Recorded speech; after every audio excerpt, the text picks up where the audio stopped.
Oke, teman-teman, selamat malam. Pada malam hari ini kita review sebentar tentang materi kita public speaking. Di materi kita public speaking itu ada poinnya ada 3. Yang pertama adalah opening, kemudian isi atau konten, dan yang ketiga adalah closing. Nah, malam hari ini kita akan fokus belajar tentang isi. Nah, malam ini kita akan fokus tentang isi, di mana isi ini ada beberapa hal, yaitu ada konsep tentang waktu, konsep how to, cara kerja, masalah solusi, 5W2H, plus minus, 4 poin. Khusus malam hari ini kita akan membahas tentang bagaimana sih kita itu membahas sebuah konten public speaking itu dengan menggunakan konsep 5W plus 2H. Nah, 5W plus 2 ini apa saja? Ini sudah sangat terkenal, yaitu singkatan dari W yang pertama adalah what.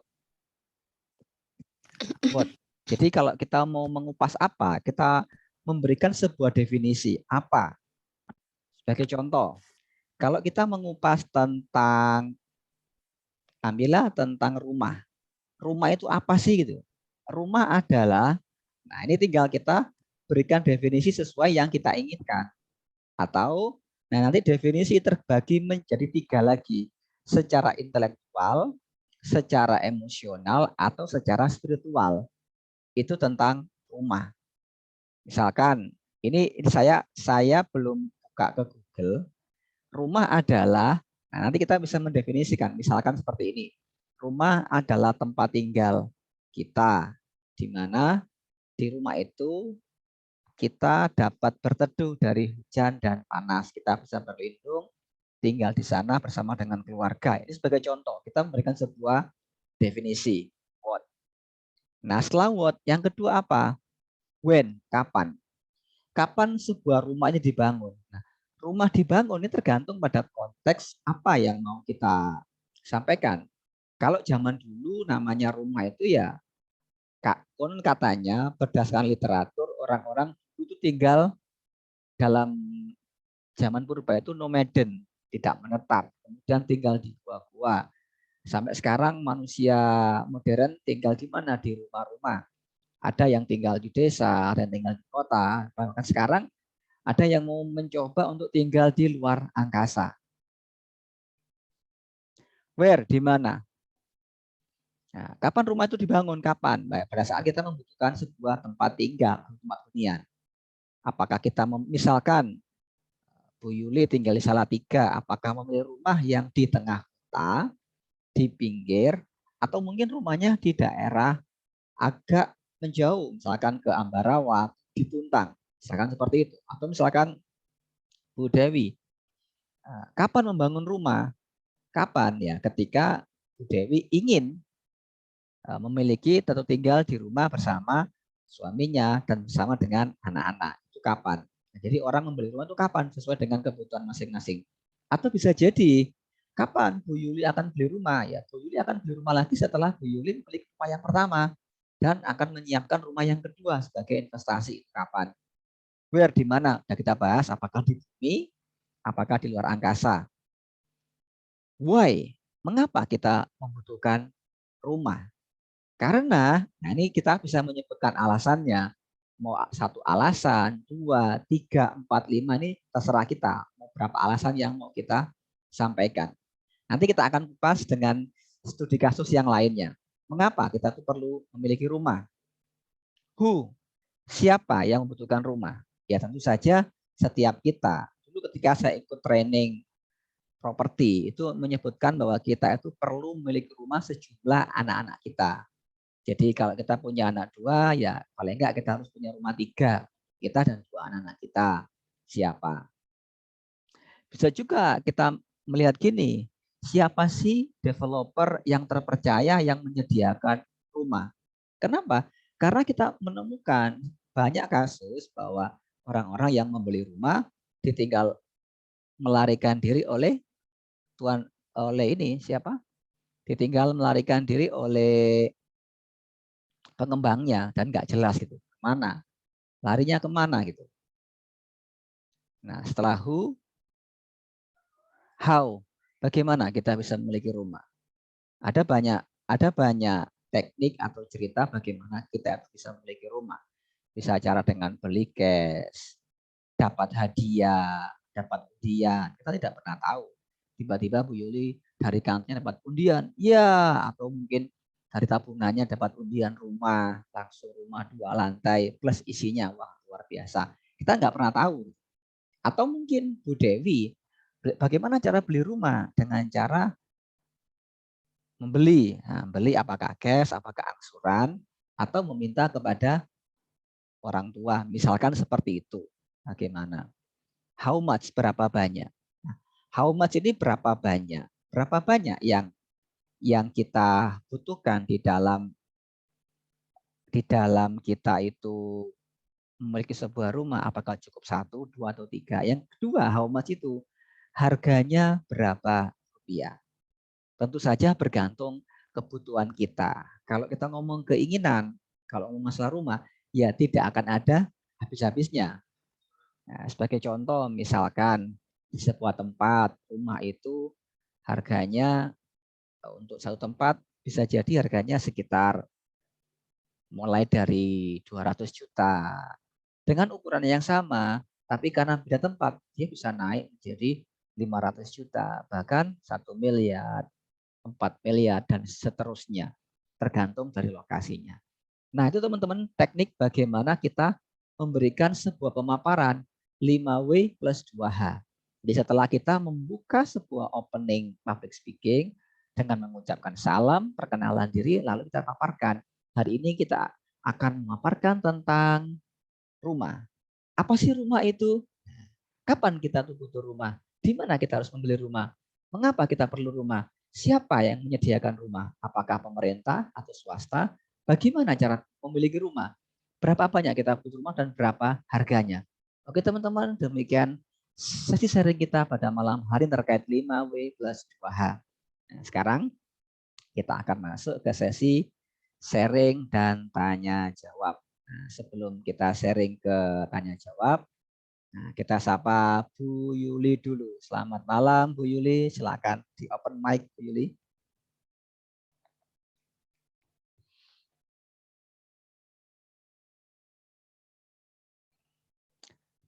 Bu Yuli suaranya masih belum keluar Bu Yuli.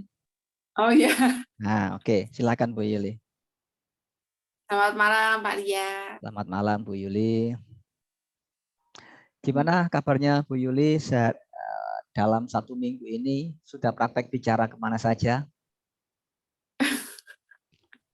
Belum praktek Pak. Oke. Masih sibuk dengan pekerjaan.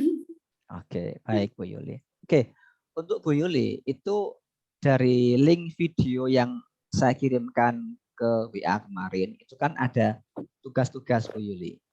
Nah, kalau sudah sempat ada waktu luang disempatkan klik linknya, masukkan passwordnya, nah nanti masuk ke videonya. Ada video 1. Video 1 itu terkait dengan perkenalan diri. Nah, silakan tonton videonya. Sebentar mungkin 5-10 menit, ada 1 atau 2 video. Kemudian Ibu praktek. Prakteknya gimana? Ibu merekam sesuai dengan materi tadi, dan direkam di HP, nah kirimkan ke WA kami. Nanti kita akan melihat. Jadi tugasnya merekam contoh apa pidato ya? Bukan pidato, Bu. Sesuai yang ada di halaman link tersebut, Bu. Nah, di situ sudah gitu. ada ketentuannya. Hari ini tugas Ibu melakukan apa. Nah, intinya adalah kita melakukan praktek Bu Yuli. Karena kalau kita belajar hanya duduk diam, menonton, melihat gini, bedanya apa dengan nonton YouTube Bu Yuli? Karena di YouTube itu kita menemukan banyak sekali Bu Yuli. E-book, buku, tutorial, video di internet lengkap semuanya ada Bu Yuli. Yang berbeda adalah apa? Pendampingan bagaimana kita berbicara seperti ini Bu Yuli. Nah, pada malam hari ini kita awali dari Bu Yuli dulu. Ini karena Bu Dewi sedang menidurkan anaknya, makanya videonya di-off-kan, tidak apa-apa. Nah, untuk Bu Yuli, kita mulai 1. Bagaimana perasaan Ibu? Yang kedua, kabar gembiranya apa? Harapan Ibu belajar apa? Yuk, silakan Bu Yuli. Perkenalkan nama, tinggal di mana, kemudian tadi perasaan, kabar gembira, harapan. Silakan Bu Yuli. Oh iya. Selamat malam Pak Jas. Malam. Perkenalkan, nama saya Ibu Yuli. Saya maaf, saya ulangi ya Pak ya. Ya, Selamat malam Pak Dias. Perkenalkan, nama saya Ibu Yuli. Saya berasal dari kota Salatiga.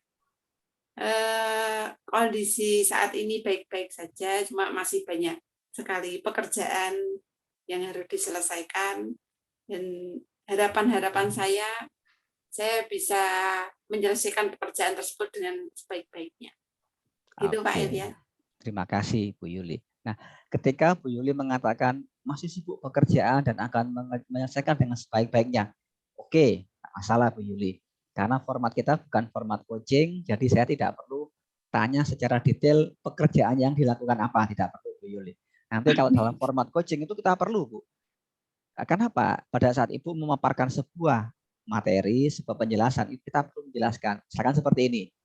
Selamat malam Bu Dewi, hari ini saya sedang bertugas untuk menyelenggarakan Zoom meeting online. Alhamdulillah tugas-tugas yang kita berikan ke teman-teman semua dikerjakan dengan sangat baik.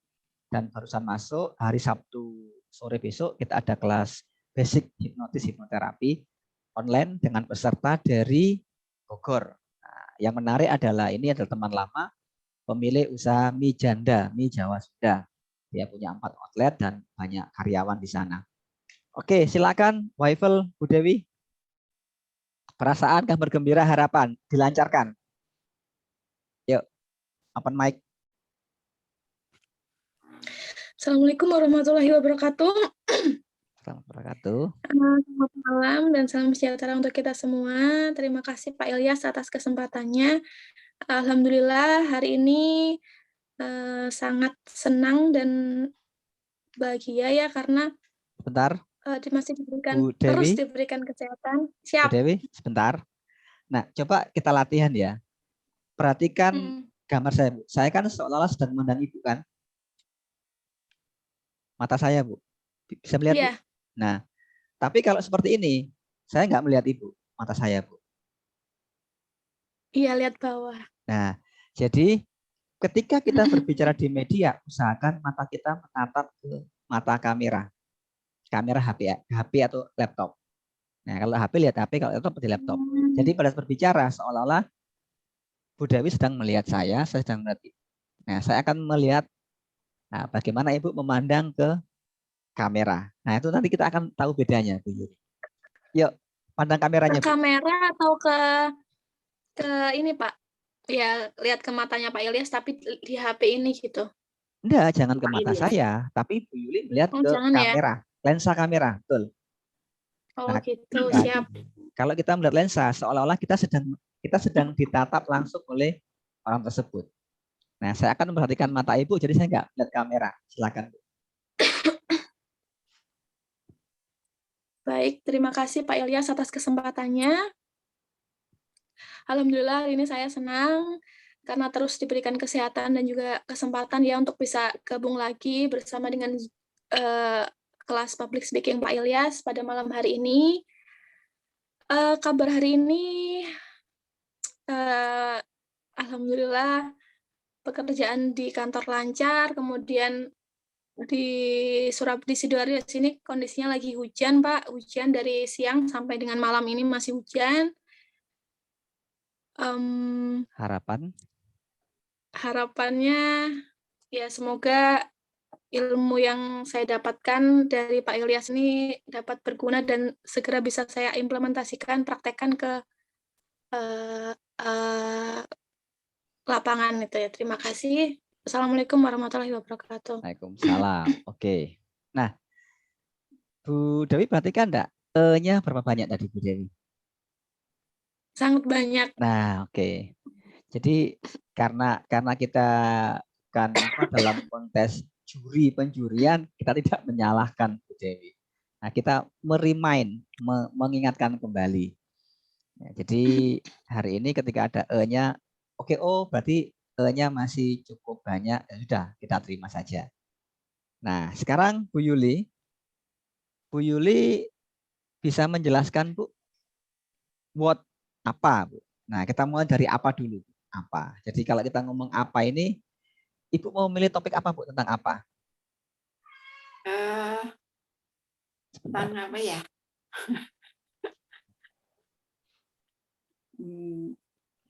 Pak Ilas pilih yang aja lah. Enaknya Pekerjaan, tentang apa? pekerjaan Bu, pekerjaan. Tentang pekerjaan. Ya, jadi misalkan gini, kalau kita mau pekerjaan ideal, pekerjaan ideal. Jadi kita akan memaparkan pekerjaan ideal menurut saya yaitu. Nah, jadi kita mulai dari what, apa dulu? Ya. Silakan Bu Tapi Yuli. saya lupa urut-urutan tadi. Enggak, kita mulainya dari what dulu, satu persatu aja. Oh, what dulu. Ya. Oke. Dari pembukaan ya, Pak? Ya. Assalamualaikum warahmatullahi wabarakatuh. Oke, sebentar Bu Yuli. Ya. Salamnya pelan-pelan saja, tidak perlu terburu-buru, santai aja Bu Yuli. Silakan. Assalamualaikum warahmatullahi wabarakatuh. Waalaikumsalam warahmatullahi Selamat wabarakatuh. malam, rekan-rekan semua.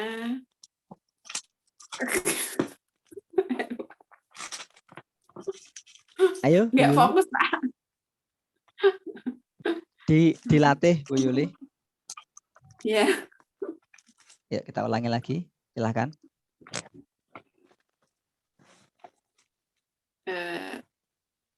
Tadi apa, Pak? What? Pekerjaan ideal menurut Ibu Yuli. Oh iya. Ya.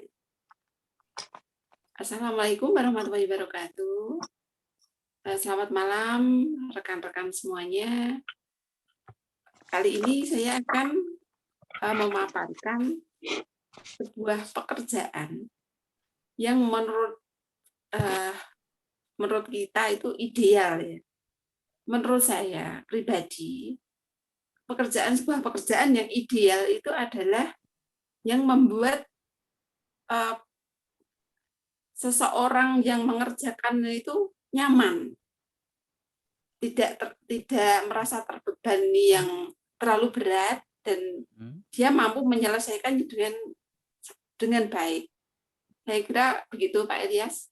Oke. Cukup, terima kasih. Ya, terima kasih Bu Yuli.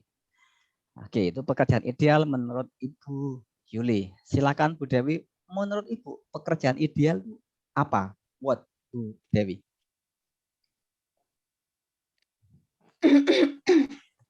Baik, Pak Ilyas, terima kasih.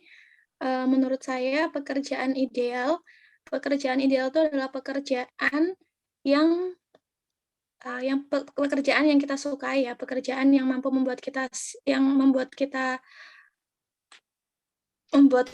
nyaman, membuat kita senang dalam mengerjakannya, dan tentunya bingung Pak saya. Oke. Nah, ini teman-teman, padahal kan kita ini sudah bekerja kan dari pagi sampai sore. Masa iya. Ini bercanda lah ya, tidak bermaksud menghakimi. Karena apa? Karena topik yang saya pilihkan ini adalah topik yang acak gitu, seketika gitu kan. Nah, maka di sini saya tidak menentukan apa kontennya, benar atau salah, tapi lebih bagaimana kita menyampaikan sebuah pendapat. Contoh, pekerjaan ideal buat apa? Menurut saya pekerjaan ideal itu pekerjaan yang pas dilakukan oleh orangnya, misalkan seperti itu. Contohnya siapa? Ya, the right man on the right job. Nah, itu namanya ideal. Di lulusan dari sekolah pendidikan di mana dia adalah orang teknik, dan ketika dia bekerja benar-benar mengurusi teknik. Bukan seorang lulusan sarjana teknik kimia, tapi di lapangan dia menjadi seorang penjual asuransi, misalkan seperti itu. Itu tidak ideal. Bukan berarti saya tidak suka dengan orang yang menjual asuransi. Bukan, ini hanya sebuah contoh saja, sebuah pendapat pribadi saya dalam membuat sebuah definisi. What? Oke, untuk what teman-teman clear, jelas ya? What. Nah, yang kedua, what, when.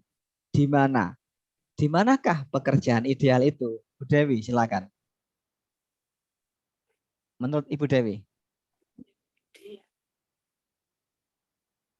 Di manakah pekerjaan When ideal? itu kapan, Bu? Kapan? Sorry, kapan? Kapan ada pekerjaan ideal? When? Kapan? Pekerjaan ideal itu terjadi atau kapan terjadi ketika skill yang kita punya itu dapat kita bingung Pak, dapat kita implementasikan, dapat kita terapkan. Ya gitu deh Pak, bingung. Oke, good. Nah, ini termasuk salah satu brainstorming ya. Anggaplah ini sebuah meeting meeting online.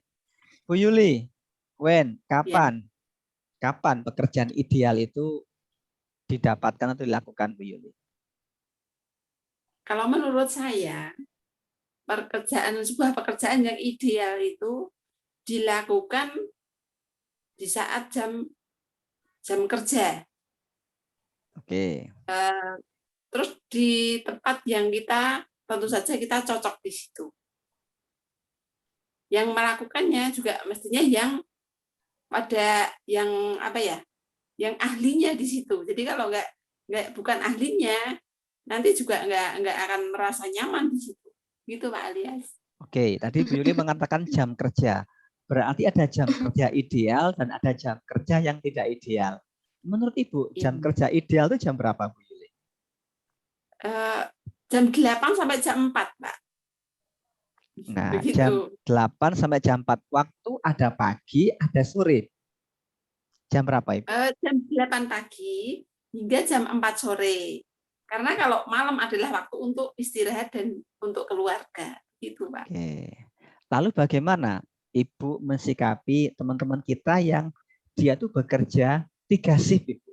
Ada masuk pagi, masuk siang, dan masuk malam. Mana waktu ideal bagi mereka untuk bekerja? Gimana menurut Ibu? Berarti mungkin waktu ideal untuk mereka ya di sela-sela pekerjaannya, Pak. Mungkin kalau masuk pagi berarti idealnya dia mungkin di waktu malam, kalau dia masuknya malam nanti kebalikannya begitu, Pak. Jadi di sela-sela waktunya dia. Oke. Mungkin begitu, Pak. Ini kan dari sebuah pemaparan itu bisa kita detailkan, gitu kan. Jadi kita ngomong kapan, tapi ternyata kita menemukan ada waktu pagi, ada waktu siang, ada waktu malam. Dan ternyata ada juga orang-orang mengatakan bahwa pekerjaan ideal itu pekerjaan yang dilakukan selama 24 jam. Yang dibagi berdasarkan tim A, tim B, dan tim C.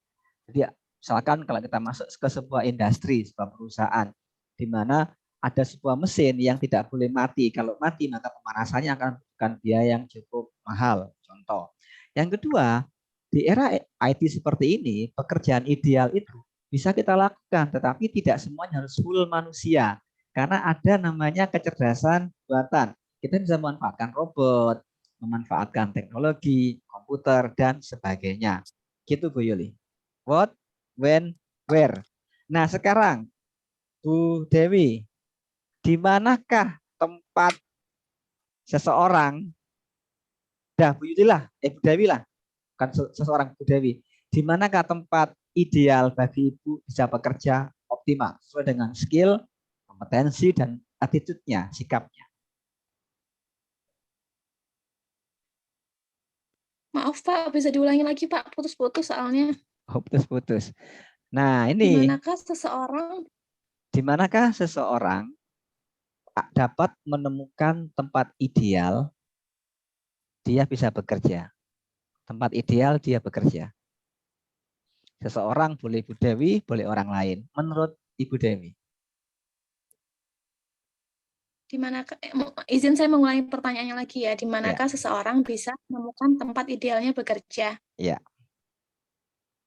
Di mana Bu tempat baik. itu, Bu?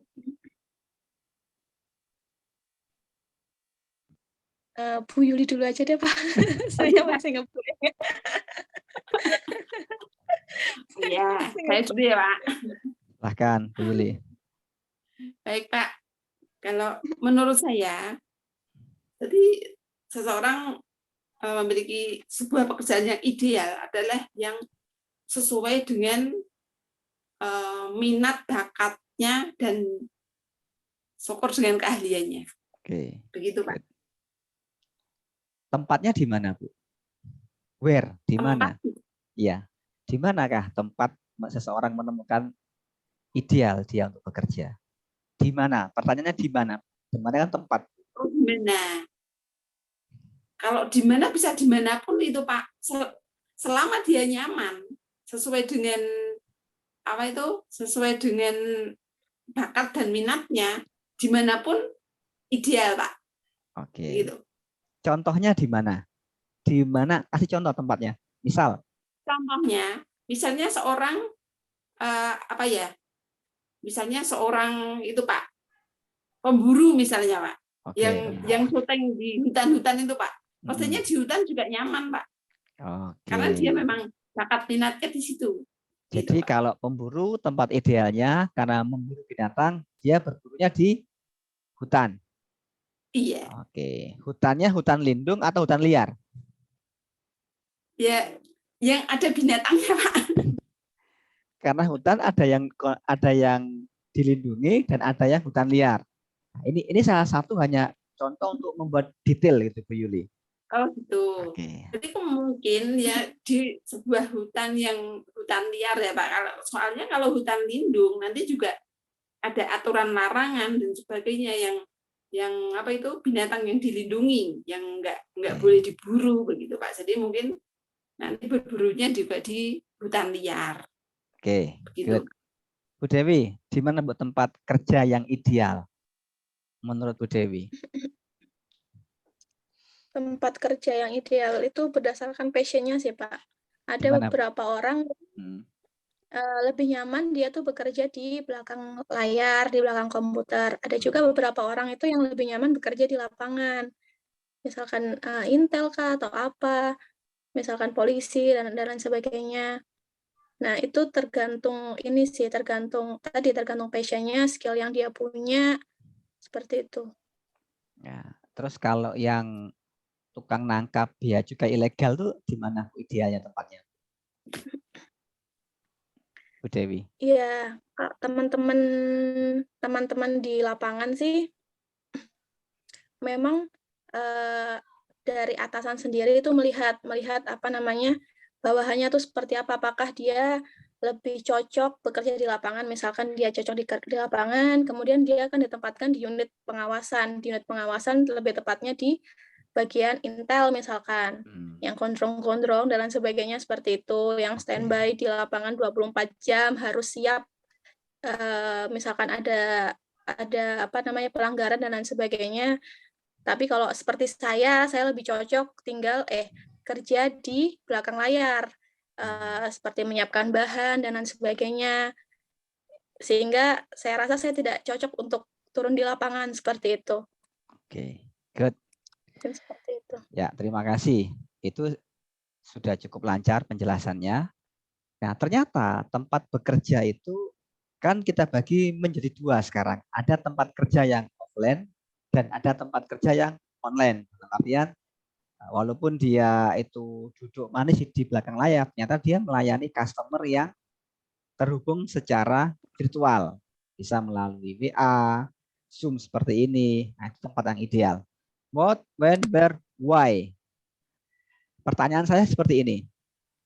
Apakah tempat bekerjanya Bu Yuli sekarang itu sudah ideal bagi Bu Yuli? Saya Pak. Iya. Ya.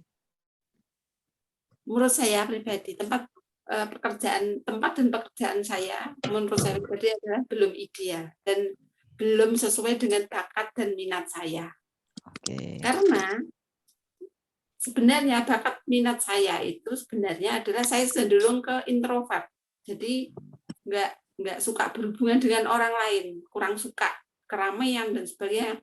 Tapi karena itu tuntutan ini pekerjaan saya harus banyak berhubungan dengan orang lain, berkomunikasi dengan orang, membujuk orang, mempengaruhi orang dan sebagainya. Jadi saya sebenarnya kurang cocok dengan pekerjaan ini. Gitu, Pak. Oke, good.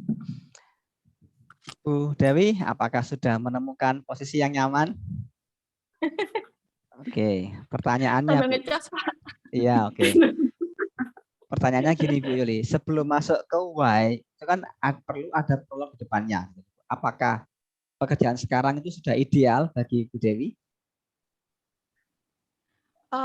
Baik, kalau menurut saya, pekerjaan saya sekarang ini sudah cukup ideal, Pak. Karena saya orangnya juga tidak muluk-muluk.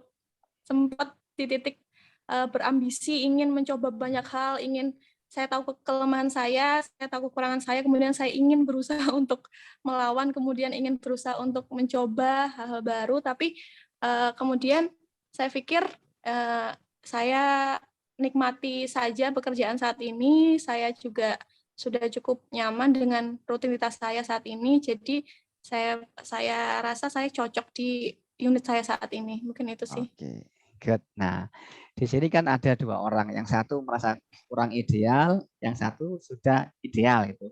Tidak untuk membandingkan loh ya, ini hanya sebuah pendapat pribadi aja. What, when, where, why, who, siapa. Menurut Bu Yuli, siapakah orang yang sudah mendapatkan pekerjaan ideal yang Ibu tahu? Orang terdekat Ibu. Menurut saya, Pak, yang sudah mendapatkan pekerjaan yang ideal seperti Pak Ilyas. Kenapa Bu Yuli? Sesuai dengan passion-nya mungkin ya, Pak. Oke. Alasan kedua, orang lain Bu Yuli, teman dekat atau kenalan siapa, ada nggak Bu Yuli? Yang menurut Ibu sudah menemukan? Ada itu, ya ada Pak. Siapa pekerjaan yang ideal dari orang terdekat saya. Ya. Yang menjadi apa itu pekerja medis, melayani masyarakat, dan memang dia sangat enjoy di situ. Jadi sepertinya energinya itu nggak pernah habis. Jadi dalam sehari sampai 22 jam dia kerja pun dia kuat. Begitu Pak, menurut saya. Good. Bu Dewi, apakah Ibu melihat, Bu, selain Ibu yang sudah menemukan pekerjaan yang ideal, apakah Ibu melihat ada orang lain juga, ternyata dia juga menurut Ibu dia ideal di sana? Tanda, siapa dia Bu Dewi? Menurut saya, salah satu orang terdekat saya yang sudah menemukan pekerjaan idealnya itu adalah suami saya sendiri. Jadi suami saya itu bekerja di bagian pelayanan seperti itu, kemudian dia melayani juga pengguna jasa dan lain sebagainya. Saya lihat passionnya adalah melayani dan public speaking. Oke. Beliau sangat suka, ya. Beliau menurut saya sangat hebat lah, menjadi salah satu role model saya. Jadi kami saling melengkapi satu sama lain. Oke, good. Nah, ini paparan dari what, when, where, why, who, how. Nah, how-nya gini. How-nya ini bagaimana supaya Bu Yuli ini menjadi ideal di pekerjaan Ibu sekarang. Bagaimana caranya menurut Ibu Yuli? Menurut saya, kalau saya ingin ideal di dalam pekerjaan saya, maka saya harus melakukan sebuah terobosan baru. Mungkin dengan pengembangan diri. Oke. Yang menjadi kekurangan saya harus saya pelajari biar saya punya kemampuan di situ. Okay. Mungkin begitu. Good. Nah, sedikit ini Bu Yuli tentang pemilihan kata-kata Bu Yuli. Ketika Bu Yuli mengatakan saya harus, itu nanti kesannya kayak agak berat gitu loh. Konsekuensinya agak berat. Ketika Ibu mengatakan saya harus itu, mungkin Ibu akan sedikit menderita di situ. Kalau Ibu mengatakan saya harus, Bu. Nah, coba kita ganti kata-katanya dengan saya agar ideal, saya memilih untuk mengembangkan diri. Nah, kalau Ibu menggunakan kata memilih, Ibu merasa enjoy. Nah, ketika Ibu enjoy, Ibu bisa menikmati prosesnya. Tapi ketika Ibu memilih mengatakan saya harus, itu berat itu. Menderita Ibu bisa nanti. Gitu Bu Yuli ya. Nah, iya, Pak. Nah, ini pemilihan kata. Kecuali kalau harus itu dihubungkan dengan undang-undang. Harus pakai masker. Nah, seperti itu kewajiban. Beda, tapi kalau pengembangan diri, Ibu memilih untuk menaikkan levelnya, termasuk Zoom meeting tiap Selasa seperti ini. Itu Bu Yuli. Lanjut, Bu Dewi. How? Bagaimana Bu Dewi mengatakan ini sudah ideal menurut Bu Yuli di tempat yang sekarang? Bu Dewi. Baik Pak, karena alhamdulillah ya saya sudah menemukan pekerjaan ideal saya, sehingga mungkin yang bisa saya lakukan saat ini adalah terus mengupgrade diri ya, tidak berpuas, maksudnya ya udah gini-gini aja gitu kan, nggak kayak gitu, tapi terus mengupgrade diri, terus belajar hal-hal yang baru, terutama hal-hal yang itu tadi yang menjadi kelemahan saya, mungkin saya merasa saya tidak bisa di situ, saya akan berusaha dan akan belajar untuk menguasainya. Mungkin itu sih, Pak. Oke, pertanyaannya sekarang. Ibu ingin belajar, saya tanya sekarang. How much, berapa banyak? Kita hubungkan bukan pada rupiahnya, kita ganti yang lain ya. Kalau tawar-menawar kan how much, berapa duitnya kan gitu. Nah sekarang, pertanyaan saya untuk Bu Dewi dan Bu Yuli. Bu Dewi dulu. Kira-kira Ibu Dewi itu akan belajar hal-hal baru dalam satu hari. Itu Ibu meluangkan berapa lama Ibu belajar? Hal baru. Berapa lama Bu Yuli? Bu Dewi atau Bu Yuli? Bu Dewi Bu dulu. Yuli. Bu Dewi dulu. Siap. Dewi. Belajar hal-hal yang baru itu mohon izin karena mungkin termasuk padat Pak pekerjaan dari pagi sampai sore. Mungkin belajar hal baru ya seperti saat ini seminggu sekali public speaking ini kan salah satu kelemahan saya. Oke. Menurut saya yang perlu saya pelajari seperti itu. Terus mungkin ketika weekend seperti itu membaca buku atau nonton YouTube kan banyak informasi juga dari berbagai macam media sosial seperti itu. Mungkin itu sih yang perlu ini dikembangkan. Pertanyaannya, Ibu mau meluangkan berapa lama ketika menonton YouTube, menonton media sosial? Itu perlu kita detailkan. Apakah 10 menit nonton, kemudian lihat reels atau kepo yang lain, jadinya harusnya nonton ini malah kemana-mana, nonton film Korea, nonton apa kan nggak jelas itu. Harusnya belajar mau tidur 10 menit, tapi kok udah jam 12 ternyata asik nonton sesuatu gitu tuh. Itu saya Bu, seperti itu Bu. Iya. Nah, sebenarnya kalau yang konsisten belum sih Pak, belum benar-benar ya. harus meluangkan berapa waktunya, cuman ya itu sesempatnya ketika ada waktu dicoba gitu. Nanti saya kasih tipsnya. Ya. Dahsyat luar biasa tipsnya ini. Bu Yuli dulu, mau belajar apa Bu Yuli dan berapa lama alokasi waktunya? Baik Pak. Kalau saya yang selama ini kalau saya belajar itu ya pas ketika muncul mood saya ingin bisa ini, saya ingin bisa itu saya baru belajar. Tapi ketika nggak ada mood saya juga nggak mau belajar. Soalnya kalau pas ada mood kita lebih mudah untuk mengetahui untuk apa ya mempelajarinya. Pertanyaannya, moodnya tuh munculnya kapan Bu? Kalau moodnya nggak mesti Pak, kadang bisa pagi, bisa kadang jam 11 malam, nggak mesti Pak. Jadi nggak Pertanyaannya gini, apa yang memicu mood itu timbul Bu Yuli? Kalau mood itu timbul biasanya karena Pak dorongan dorongan dari luar. Jadi ada keharusan sehingga saya nggak bisa ngelak. Ya akhirnya saya terpaksa muncul sendiri moodnya. Oke lah, pokoknya apapun jawabannya saya anggap semua benar gitu ya. Ya, oke. Kenapa? Karena kita saat ini tidak sedang berdebat mana yang benar mana yang salah, bukan, tapi kita bagaimana menyampaikan sebuah pendapat gitu loh.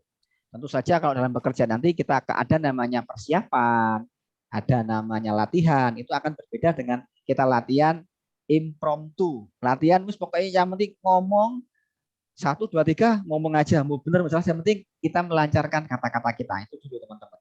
Nah sekarang kita masuk ke tips yang benar sekarang. Jadi gini, ada seorang profesor, dia itu sebetulnya tidak terlalu pintar, profesor ini. Nah, tapi kemudian dia ingin berlatih. Bagaimana aku tuh bisa berubah? Gitu. Satu momen akhirnya apa? Dia menemukan teknik berubah itu apa? Rumus 10 menit. Dia hanya bisa fokus 10 menit. Jadi ketika dia kuliah itu nilainya nggak pernah bagus gitu loh. Dosennya mengatakan kamu nggak ada harapan. Ya, jadi gini Bu Dewi. Jadi di akhirnya apa? Dia berpikir, walaupun aku nggak bisa fokus, aku ingin punya perubahan yang besar dalam hidupku. Apa yang perlu aku lakukan? Maka dia pecah-pecah. Ketika mendapatkan tugas dari dosennya, membaca 1 bab, 2 bab, sekian banyak halaman. Maka dia mengerjakan apa? Membaca 10 menit, tutup, melakukan hal yang lain 10 menit, baca lagi 10 menit, lakukan hal lain 10 menit. Dan ternyata apa, Bu? Di semester berikutnya, dia menjadi mahasiswa terbaik S1. S2 juga sama, Bu. 10 menit belajar. Hanya 10 menit saja konsentrasinya. Setelah itu ya melakukan yang lain. Nah, ketika dia bekerja, dia menantang dirinya. Kira-kira apa lagi ya? Aku pulang pergi ngajar sebagai seorang profesor ini. Dia menantang dirinya apa? Belajar bahasa Jerman. Maka dia beli CD bahasa Jerman. Dimasukkan ke dalam tempat itu kayak Walkman, didengarkan, pulang pergi dia jalan mendengarkan bahasa Jerman. Nah, 10 menit berjalan, 10 menit pulang, itu didengarkan. Terus dia nambah, ikut kursus bahasa Jerman. Setelah dalam waktu beberapa lama, dia ngundang orang-orang Jerman ke rumahnya. Dan dia ngomong bahasa Jerman di hadapan istrinya dan anak-anaknya. Keluarganya heran, loh, bapakku kok sekarang bisa ngomong bahasa Jerman? Ternyata apa? Belajar dari tips berapa? 10 menit. 10 menit. Hanya 10 menit. Dan secara tidak langsung Bu Dewi, tugas saya itu kurang lebih juga 10 menit Bu Dewi. Saya baru menyadari ternyata, oh tugas yang saya kirimkan ternyata 10 menit perbaikan loh ya. Oh berarti apa? Saya ketika menciptakan 30 video itu saya nggak berpikir 10 menit Bu Dewi. Saya mengikuti intuisi dari saya pribadi. Bikin video pendek, teman-teman lakukan paling hanya 10 menit. Ternyata apa? 10 menit ini kalau dilakukan terus-menerus selama 30 hari, teman-teman akan punya kebiasaan ngomong yang luar biasa. 10 menit kali 30, 300 menit dibagi 5 jam latihan. Nah, 5 jam dilatih, 5 kali 4 bulan saja. Bulan kelima, kalau teman-teman rutin latihan selama 10 menit, bulan kelima teman-teman sudah jago dan hebat ngomong di depan publik, saya jamin. Kenapa? Syarat untuk tampil berbicara, kita hanya butuh minimal 20 jam. Ini riset yang lain. Jadi kita ngomong riset lah ya. Yang pertama, 10 menit, nah sampai dikumpulkan. Di yang kedua, kalau kita mengikuti deliberate practice, kita butuh 10.000 jam, kelamaan. Nah, kita gunakan waktu yang paling pendek berapa? 20 jam. Jadi 5 jam sebulan kali 4 bulan, 20 jam. Jadi bulan kelima, Bu Dewi sudah jago, Bu Yuli sudah luar biasa. Nah, hari ini kan kita sudah latihan sampai 8 pertemuan nih. 8 pertemuan, anggaplah satu pertemuan ini rata-rata anggap per orang itu 20 menit. Berarti kan 5 pertemuan 1 jam. Terus lama-lama teman-teman akan menjadi ahli berbicara mengungkapkan pendapat. Nah, besok tanggal 22 Januari kita ketemu Bu Yuli Semarang. Jadi Bu Yuli akan belajar selama 7 jam. Nah, tinggal nambahi 13 jam. Jadi standar minimal teman-teman berlatih minimal 20 jam. Tidak harus lapor ke saya, tapi teman-teman bikin catatan sendiri. Bikin catatan, oh saya sudah mendapatkan sekian jam. Itu teman-teman. Oke, untuk malam hari ini, apa yang didapat Bu Dewi dan Bu Yuli, silakan Bu Dewi dulu presentasi apa yang dipelajari pada malam hari ini. Bu Dewi, silakan. Baik, Pak, terima kasih. Ilmu yang saya dapatkan pada malam hari ini luar biasa ya. Tadi Pak Ilyas menjelaskan tentang materi 5W1H, yaitu ketika kita berpublic speaking, 5W2H, maaf. Ketika kita berpublic speaking, itu dibuka dengan opening, kemudian isi atau materi, dan kemudian penutup. Nah, isi atau materi ini terdiri dari 5W 2H tadi, yang terdiri dari what, when, where, who, when, dan how much. How much bisa berapa harganya atau berapa disesuaikan gitu kan. Nah, kemudian Pak Ilyas juga memberikan tips yang luar biasa yang akan saya praktekkan besok. Jadi belajar 10 menit, cukup 10 menit, tidak perlu lama-lama, tapi kita mindful di situ, benar-benar fokus, belajar 10 menit, dan kemudian melakukan aktivitas lain, dan kemudian kalau misalkan mau belajar lagi seperti itu. Mungkin itu sih Pak yang bisa saya Oke. jelaskan. Terima kasih. Good. Sekarang sudah semester berapa? Saya semester 4, Pak. 4. Oke. Itu berapa semester itu yang diselesaikan? Apakah 4 semester atau 8 semester? Targetnya? Kurang 2 semester lagi, Pak. Oke, 2 semester lagi. Berarti kan kalau 10 menit bisa bisa dicicil lah, gambarnya orang bilang itu. Di pagi sebelum masuk baca 10 menit materinya, siang makan siang 10 menit, sore wah keren udah setengah jam Bu Dewi. Jadi kita tidak perlu harus belajar full setengah jam, jenuh nggak kuat. Oke, lanjut Bu Yuli, apa yang dipelajari pada kesempatan hari ini Bu Yuli? Silakan. Baik Pak. Sebelumnya saya mau bertanya dulu Pak. Silakan. Sebenarnya untuk kita itu bisa ngomong, lancar ngomong, bisa merangkai kata, punya keahlian kayak gitu. Sebenarnya itu apakah harus punya basic basicnya itu harus orang kreatif, begitu Pak? Oke. Karena dengan orang kreatif otomatis idenya itu ada aja gitu Pak. Tapi kalau kecenderungan orangnya itu cenderungan kayak saya sebenarnya, saya itu introvert, nggak suka berhubungan dengan orang luar. Itu kayaknya kok susah sekali Pak. Apakah itu bisa dibangun atau memang harus bakat alam gitu Pak? Oke. Pertanyaan Ibu adalah pertanyaan yang mewakili banyak orang, Bu Yuli. Jangan khawatir Bu Yuli. Banyak orang bertanya, Pak saya nggak bakat, saya introvert. Loh, emangnya kalau orang nggak bakat dan introvert nggak bisa itu? Saya juga orang introvert awal dulu. Saya susah Bu, ngomong sama orang itu susah. Tapi setelah tahu caranya, mau ketemu siapapun, kalau sudah klik nyambung, nggak mau berhenti ngomong itu Bu. Nanti saya ajarkan caranya Bu Yuli. Dan terus gini, apakah perlu bakat?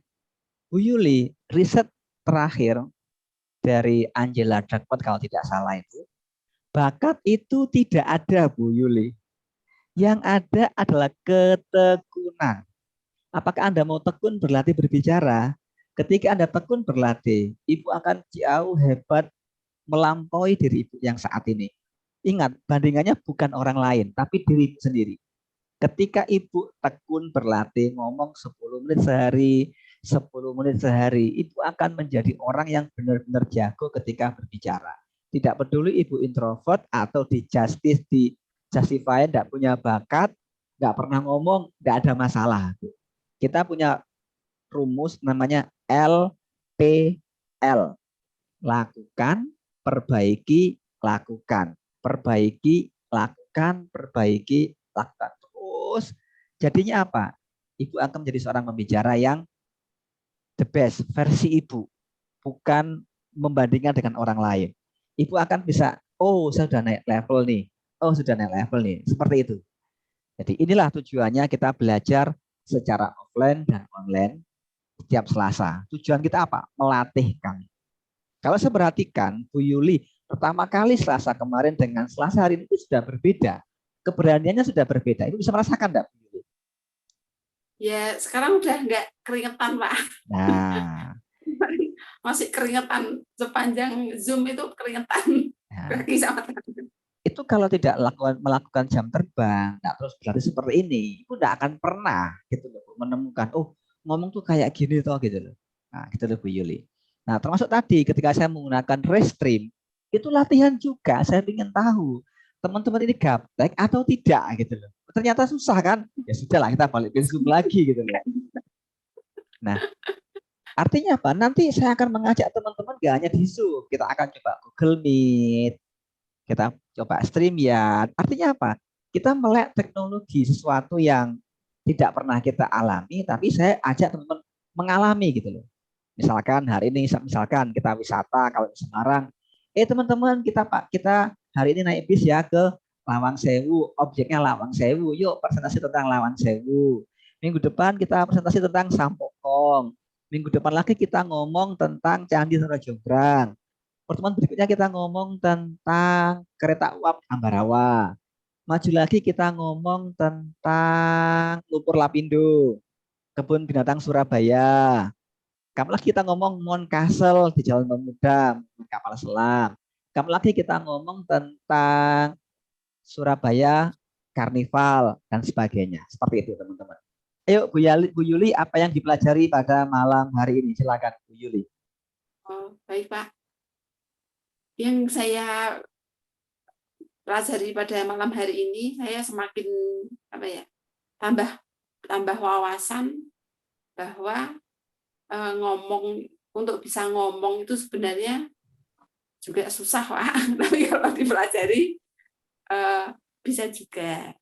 Cuma yang saya mau tanyakan ini Pak, ketika saya nanti belajar 10 menit, selama 10 menit, jeda lagi 10 menit, itu saya mesti ngomong tentang apapun, atau misalnya nih, ini tomat ini warnanya merah, dalamnya tuh bijinya warnanya kuning, buahnya berair, rasanya asam-asam agak hambar gitu, ataukah saya ngomong apa saja, ataukah ngomong apa gitu Pak? Oke, jawabannya adalah apapun yang ada dalam benak Ibu, praktekkan dan direkam ke video. Ibu akan melihat perbedaannya nanti. Jadi ketika latihan hari ini, rekam video, tulis hari pertama. Besok hari kedua. Ibu tonton aja video Ibu. Ibu akan melihat progres atau perbaikannya seperti apa gitu, Bu Yuli. Oh iya. Nah, kenapa? Ini sebagai sarana kita melancarkan cara kita berbicara. Mungkin di awal-awal kita ngomongnya belepotan, tidak terstruktur, nggak rapi. Kalau orang bilang gelambiar gitu, ya sudah lah ya, itulah prakteknya kita. Tapi kalau tidak dilatih seperti itu, justru karena berantakan itulah bisa kita tata. Tapi kalau kita nggak pernah berantakan, bagaimana kita bisa rapi? Clear, Bu Yuli? Iya Pak. Oke, sebelum saya tutup, yang saya pelajari malam hari ini adalah tips yang sangat berarti dari Pak Elias. Good. Sebelum saya tutup, ada pertanyaan dari Bu Yuli atau Mbak Dewi mau tanya sesuatu, silakan. Nih, kotanya masih ada ini, belum muncul peringatannya ini. Nanti kalau ada peringatan, nah kita closing. Pak Elias, saya mau tanya. Silakan. Kalau misalnya ini Pak, saya itu kan penakut ya Pak. Penakut, saya itu minderan. Kalau misalnya dihipnotis itu bisa jadi berani nggak Pak? Oke. Dari pengalaman kita, orang yang mengalami emosi takut, minder, alhamdulillah hasilnya bagus, Bu Yuli.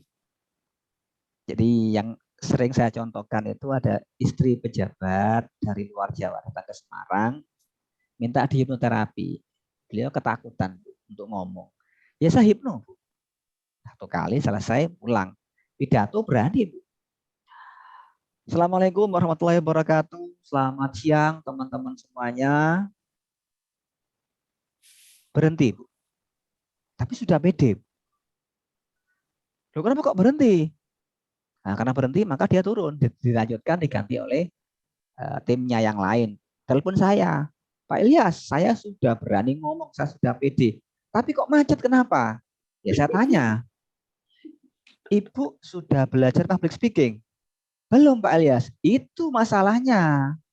Jadi ada dua hal yang kita intervensi. Satu, pikiran sadar. Dengan apa? Dengan teknik public speaking. Yang kedua, intervensi bawah sadar dengan hipnoterapi. Jadi mental blocknya diberesin dengan hipnoterapi. Nah, terus kemudian pikiran sadarnya dengan teknik public speaking. Bagaimana buka, isi, dan menutup.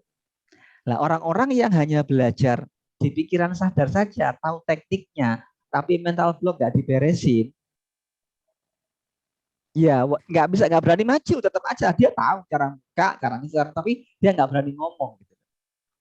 Nah, tanpa disadari oleh teman-teman semua sebetulnya, dalam sesi Zoom online ini, saya juga sudah melakukan hipnoterapi non formal. Cuma teman-teman tidak menyadari gitu. Makanya teman-teman bisa merasakan, aku kok beda ya sekarang ya gitu. Kenapa? Karena kita sudah melakukan mind programming yang tanpa disadari oleh teman-teman semuanya. Contohnya apa? Satu, pemilihan kata-kata, gestur tubuh, itu kemudian bagian dari hipnoterapi yang tidak disadari oleh teman-teman yang sedang belajar. Makanya ketika teman-teman selesai sampai 8 pertemuan, loh Pak, kok selesai? Loh, kapan hipnotisnya? Kok nggak dihipnotis? Karena kan ada hipnoterapi gitu loh. Lah kan sudah loh, yang mana kok nggak terasa? Sekarang saya tanya, ada perbedaan nggak setelah belajar? Ada Pak. Sudah, di hipno gitu loh. Loh yang mana? Udah nggak perlu tahu, yang penting sudah beres gitu. Dan teman-teman sudah pede gitu loh, Bu Yuli dan Mbak Dewi. Nah, ketika Mbak Dewi kemarin, Pak itu saya ambil sampai 5 kali loh. Nah di situ ketika saya memberikan saran, suggest, itu sudah mengandung mind programming. Maka sekarang berikutnya tidak perlu sampai tapping 5 kali gitu Bu Dewi. Bisa merasakan Bu Dewi perbedaannya sekarang Bu Dewi? Bisa sih Pak. Oke. Terasa sih. Oke, good. Oke, sebelum saya tutup, kalau nggak ada pertanyaan lagi, bebaslah. Materi hari ini kan bebas selesai, sudah 5W plus 2H ini jam 9. Kalau mau lanjut, ada pertanyaan saya jawab. Kalau cukup, saya closing. Silakan. Satu lagi. Silakan. Satu lagi. Ya. Pertanyaannya, kalau hipno itu nanti bisa permanen atau hanya durasi waktu tertentu, Pak? Ibu Yuli mau permanen atau yang sementara? Yang permanen. Nah, itu jawabannya Bu Yuli. Kenapa? Karena gini, kalau orang mengatakan lupa hipno kan nggak permanen. Iya, nggak permanen kalau itu permainan. Jadi permainan orang dihipnotis, lupa nama, selesai permainan ya dia ingat namanya lagi. Oh gitu. Itu di level 1 di permainan. Itu yang besok hari Sabtu trainingnya. Kalau hari Minggu kita di hipnoterapinya yang permanen. Masa Bu orang sudah bayar mahal kok nggak permanen kan ya? Kasihan toh Bu. Jadi iya, Pak. intinya hipnoterapi itu sifatnya permanen. Ya nanti syarat dan ketentuan berlakunya memang agak teknis kalau dijelaskan. Intinya apakah hipnoterapi permanen? Jawabannya yes, permanen itu. Bu Dewi, iya, Pak. ada pertanyaan? Mbak Mungkin Dewi. ini Pak. Izin bertanya Pak terkait ini agak teknis sih terkait gestur. Jadi sebenarnya gestur yang tepat tuh seperti apa sih ketika kita harus berpublic speaking ya di depan orang banyak? Karena ada beberapa teman saya itu dia itu lancar ngomongnya, cuman apa namanya ya itu gesturnya tuh nggak enak kita lihat gitu loh. Kadang-kadang sambil gini-giniin pundak kah, sambil ngapain gitu. Tapi mungkin itu yang buat dia nyaman ya. Tapi yang nonton kan nggak nyaman gitu loh. Nah sebenarnya tuh kayak gimana sih Pak untuk menyelaraskan itu antara kenyamanan dan ini? Oke, terima kasih Bu Dewi. Ini pertanyaannya luar biasa. Bagaimana sih kita itu punya gestur yang nyaman? Yang pertama adalah untuk gestur abaikan dulu. Yang penting ngomong lancar dulu. Bisa mengungkapkan perasaan dulu, mengungkapkan isinya, mengungkapkan materi kita. Itu yang pertama. Yang kedua, kalau kita sudah lancar public speaking, baru kita rekam dan nanti kita lihat kira-kira yang tidak baiknya di sebelah mana sih. Nah, ini yang kita perbaiki. Nah, saya perlu tahu Bu Dewi, mana rekaman temannya yang ngomong yang lancar tapi gesturnya nggak bagus. Saya perlu tahu Bu Dewi. Nah, kalau saya sudah tahu videonya, nanti saya tahu, oh ini nggak bagusnya kongruen antara kata-kata dengan bahasa tubuhnya. Contoh, kalau kita ngomong kecil, tangannya seperti ini. Kalau kita ngomong gede, seperti ini. Nah, seperti ini, Bu. Bahasa tubuh itu bukunya tebelnya segini Bu, saya beli itu Bu. Nah, itu kalau dibaca, kapan selesainya? Ya dibaca 10 menit, 10 menit nanti.